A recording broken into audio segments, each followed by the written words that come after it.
আজকের এই কর্মী সভার প্রধান অতিথি হিসেবে উপস্থিত ঢাকা মহানগর দক্ষিণ ছাত্র দলের নবগঠিত কমিটির সংগ্রামী সভাপতি শামীম মাহমুদ, প্রধান বক্তা হিসেবে উপস্থিত ঢাকা মহানগর দক্ষিণ ছাত্র দলের নবগঠিত কমিটির বিপ্লবী সাধারণ সম্পাদক আব্দুর রহিম ভূঁইয়া আশিক। আজকের এই সভায় উপস্থিত আছেন ঢাকা মহানগর দক্ষিণ ছাত্র দলের সাবেক ভারপ্রাপ্ত আহ্বায়ক রাজু আহমেদ।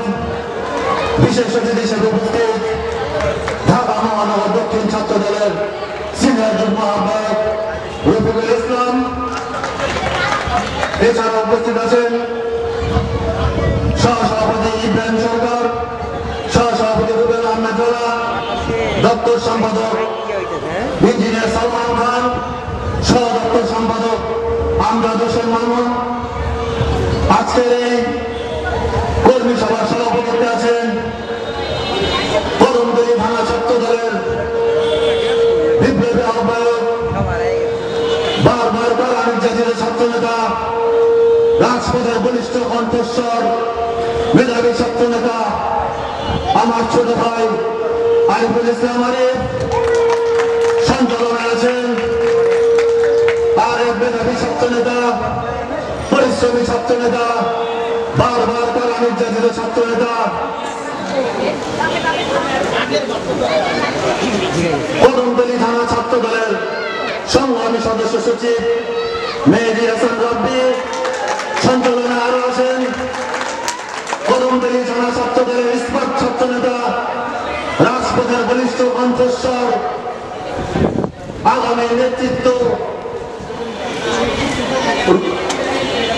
রুবেল আহমেদ সহ সামনে উপবিষ্ট কদমতলী থানা তথা 52 নম্বর ছাত্র দলের যুব দল, কৃষক দল, শ্রমিক দল, তাঁতি দল, স্বেচ্ছাসেবক দল, মহিলা দল, বিএনপি সহ সকল পর্যায়ের নেতৃবৃন্দকে জানাই আমার ব্যক্তিগত পক্ষ থেকে, বাংলাদেশ জাতীয়তাবাদী ছাত্র দল ঢাকা মহানগর দক্ষিণের পক্ষ থেকে জানাই সংগ্রামী শুভেচ্ছা ও বিপ্লবী অভিনন্দন।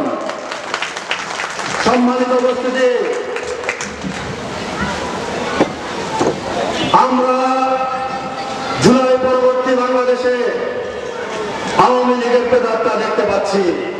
আপনারা কি দেখছেন? গতকালকে সার্জিস ও তুষারের নেতৃত্বে একটি মিছিল হয়। এইখানকার 4 ভাগের 1 ভাগ ছিল না তাদের সাথে, তবে পুলিশ এর চাইতে বেশি ছিল। আমরা বিগত ফ্যাসিস্ট সরকারের সময় দেখেছি তাদের কর্মীর চাইতে পুলিশের সংখ্যা ছিল বেশি। আমরা এখন তাই দেখতে পাচ্ছি। আর একটু যদি গভীরে যাই, দেখবেন সন্তোষ শর্মা রয়ের প্রত্যক্ষ একজন এজেন্ট, যিনি বিগত বিএনপি লোকজনকে যখন ডিবি কার্যালয়ে নিয়ে যাওয়া হতো তিনি সশরীরে উপস্থিত থেকে জিজ্ঞাসাবাদ করতেন, মানসিকভাবে নির্যাতন করতেন, শারীরিকভাবে নির্যাতন করতেন। এই কেমন বাংলাদেশ আমরা পেলাম, প্রশ্ন রেখে গেলাম। এতদিন এই বাংলাদেশে জুলাইয়ের অভ্যুত্থানের আগে বাংলাদেশের মুক্তিযুদ্ধের চেতনা বিক্রি করা হতো। কথায় কথায় মুক্তিযুদ্ধের চেতনা, এখন বিক্রি হচ্ছে জুলাইয়ের চেতনা। হাস্যকর, হাস্যকর। বন্ধুগণ, গতকালকে ঢাকা বিশ্ববিদ্যালয়ে ভর্তি পরীক্ষার ফলাফল প্রকাশ হয়। সেই ফলাফলে পরীক্ষার্থী ছিল যারা এসএসসিতে জিপিএ 5, এইচএসসিতে জিপিএ 5, তাদের সংখ্যা ছিল 1,33,561 জন।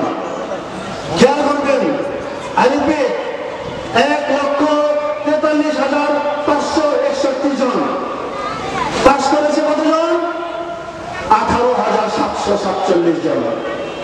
ফেলের সংখ্যা 1,21,000-এর বেশি।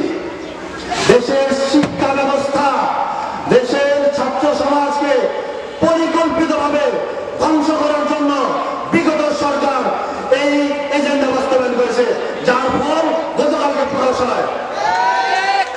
ঠিক তারই ক্রমানুসারে খেয়াল করে দেখবেন দেশের যুব সমাজকে ধ্বংস করার জন্য সুপরিকল্পিতভাবে দেশে মাদক ছড়িয়ে দিয়েছে। আমি যতটুকু জানি, আমি এই এলাকার সন্তান, এই এলাকার রঙে রঙে অলিতে গলিতে চিপাই চাপাই শিরায় শিরায় উপশিরায় মাদক ছড়িয়ে পড়েছে। প্রিয় ছাত্র দলের নেতৃবৃন্দ, এই মাদককে প্রশ্রয় দেওয়া যাবে না। এই দেশ আমাদের, এই 56,000 বর্গ মাইল আমাদের, এই 56,000 বর্গ মাইল আমাদেরকে রক্ষা করতে হবে, আমাদেরকে বাঁচিয়ে রাখতে হবে। প্রিয় নেতৃবৃন্দ, আজকে দেশ নায়ক জনাব তারেক রহমান বাংলাদেশের জনগণের প্রতি একটি বার্তা দিয়েছেন। তিনি বলেছেন, অদৃশ্য প্রতিপক্ষ ধীরে ধীরে দৃশ্যমান হচ্ছে। তারা বিএনপির বিরুদ্ধে মিথ্যা অপপ্রচার চালাচ্ছে। আমাদের সম্মিলিতভাবে এই ষড়যন্ত্র মোকাবেলা করতে হবে। কিভাবে মোকাবেলা করব? যে যখন দেশ নায়ক জনাব তারেক রহমান ঘোষণা করেছিলেন বাংলাদেশ যাবে কোন পথে, ফয়সালা হবে রাজপথে, আমরা তখন যখন রাজপথে ছিলাম, আমরা এখনো আগামীতেও রাজপথে থাকবো ইনশাআল্লাহ।